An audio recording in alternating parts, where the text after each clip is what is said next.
আজকে সৎসঙ্গ হচ্ছে, হঠাৎই আমার মনে হলো যে সৎসঙ্গ করি। সত্যি সৎসঙ্গ হলে,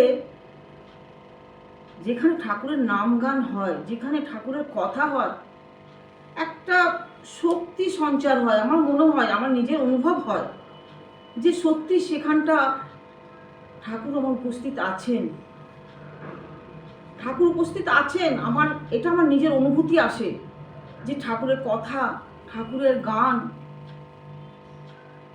সেখানে আমরা ঠাকুরময় হয়ে যদি থাকি, আমি অনুভব করতে পারবো কেন আমি ঠাকুরময় যদি হয়ে থাকি। যদি আমি বসে আমার মাইন্ডটাকে সবসময় যদি ডিস্টার্বে থাকে, তখন কিন্তু আমি সেটা অনুভব করতে পারবো না। সেই জন্য আমরা এই মাসে 28 তারিখে মাকে ছাড়া বাঁচে কে, এই অনুষ্ঠানটা আমরা 28 তারিখে করছি। তারপরের পরবর্তী অনুষ্ঠানে আমরা এই যে মেন্টাল ডিস্টার্ব আমরা থাকি, আমরা ঠাকুরের অনুভূতিটা বুঝতে পারি না, তার প্রেম ভালোবাসা আমরা বুঝতে পারছি না, আমরা খুব মেন্টাল ডিস্টার্বে থাকছি। তার জন্য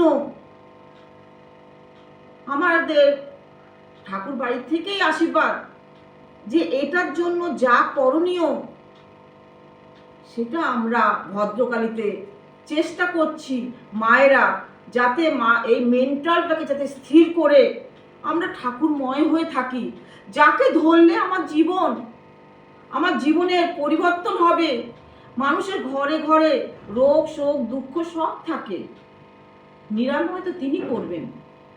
আজকে যদি ঘরে রোগ শোক দুঃখ না থাকে, তাহলে তো আমরা ঠাকুরকে ডাকবই না। তার জন্য এইগুলো আছে বলে আজকে আমরা ঠাকুরকে ঠাকুরময় হয়ে থাকছি, ঠাকুরকে প্রাণপণে আমরা ডাকছি। কিন্তু যখন ভালো থাকি, তখন তো আমরা ঠাকুরকে সত্যিকারের ডাকি কি? তখন আমরা আনন্দের মধ্যে ডুবে থাকি, তখন ঠাকুরের কথা ভুলে যাই। তাই আমরা ঠাকুরের এই সমস্ত কিছু আমরা মেনে নিতে হবে আমাদেরকে। কেন? আমরা তো মানুষ, তিনি তো আমাদের অবতারই, তিনি আমাদেরকে নামিয়ে নিয়ে এসছেন ধরাধামে। আজকে আমাদের সঙ্গে আমাদের গুরু বোন, আমাদের বড় বৌদি বলে আমরা ডাকি, আজকে তিনি নেই, তিনি বাড়িতে অসুস্থ হয়ে শুয়ে আছেন। সত্যি আমারও নিজের খারাপ লাগছে। কেন? আমরা এত নিজেদের মধ্যে ভালোবাসার মধ্যে জড়িয়ে গেছি না, একজন যদি না আসে মনটা খুব খারাপ লাগে। যে সৎসঙ্গের মধ্যে আমরা সবাই একে অপরের পরিপূরক মতন আমরা যেমন ঠাকুর ভালোবাসা চেয়েছেন সেটা আমরা করে দেখাচ্ছি, পাচ্ছি। আমি আমার মেয়েদেরও আমি জাগাচ্ছি যে তিনি নেই, আমি উপলব্ধিটা করতে পারছি যে তিনি আজকে নেই, একটু ফাঁকা ফাঁকা লাগছে। তো সবাই যারা ঠাকুর চান সবাই আসুক, সবাইকে ভালোবাসার বুকে জড়িয়ে নিই। আজকে আমরা কি পারছি সেটা করতে? আজকে আমার ঘরের মধ্যে আমার স্বামী, ছেলে, মেয়ে সবাই আমার ঘরের মধ্যে আছি, কিন্তু আজকে আমার বাড়ির যে বউটা আসবে, ছেলের বউ, ছেলেকে বিয়ে দিয়েছি, ছেলের বউ এসছে, সে এসে কি দেখবে? আজকে আমি যদি আমার বাড়ির আমার বাড়ির বটগাছ হচ্ছে আমার স্বামী, তার ছত্রছায়া আমি আছি, আমার ছত্রছায়া আমার ছেলে মেয়েরা আছে। আমি আমার স্বামীকে যত ইষ্টের দিকে ঠেলে দেব, তত আমার ছেলের বউ দেখবে যে আমার শাশুড়ি মা আমার শ্বশুরমশাইকে সমানে ইষ্টের দিকে ঠেলে দিচ্ছেন।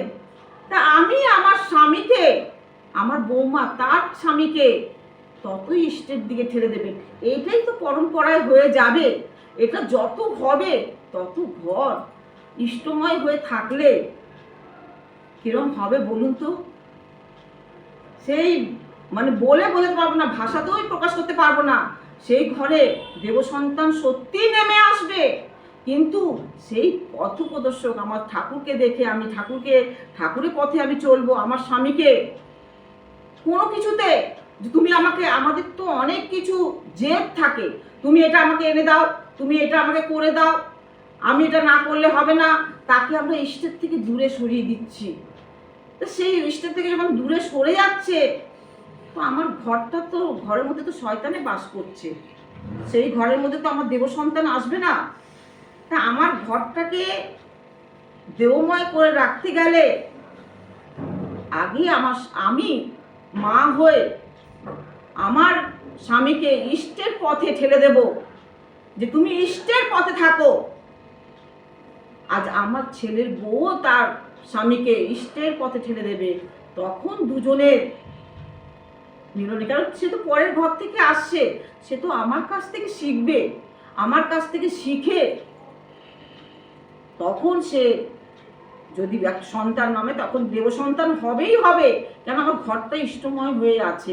আজকে আমরা এগুলো করছি না বলে সত্যি আমরা ঠাকুরের উপলব্ধিটা ফিল করতে পারছি না। ঠাকুর আমাদের ঠাকুর ফটো না, ঠাকুরের কর্ম আমি যত কর্ম করব তার কর্মে যুক্ত থাকলে আমার মনটা আনন্দে উৎফুল্ল, আমার শরীরের মধ্যে শক্তি সঞ্চার হবে। আজকে ঠাকুরকে বাদ দিয়ে আমি যদি কোনো কিছু করি আমার মধ্যে শান্তি, মনের মধ্যে শান্তি থাকবে না, সবসময় মাইন্ডটা ডিস্টার্ব করতে থাকবে। আমি ঠাকুরময় হয়ে যেন থাকি, আমি ঠাকুরকে নিয়ে যত চলবো আমার পরিবারও তত ভালো থাকবে।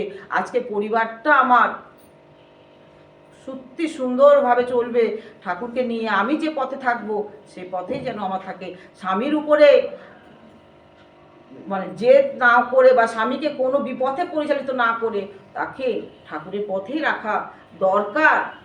তাতে যদি আমার দুটো কষ্ট হয় তাতে কোনো ক্ষতি নেই, কিন্তু ইষ্টর পথে থাকলে আমি কোনোদিন কষ্ট পাবো না। ইষ্টর পথে থাকলে আমার সব নিরাময় হবে, কোনো কিছু থাকবে না দুঃখ কষ্ট বলে। জয় গুরু।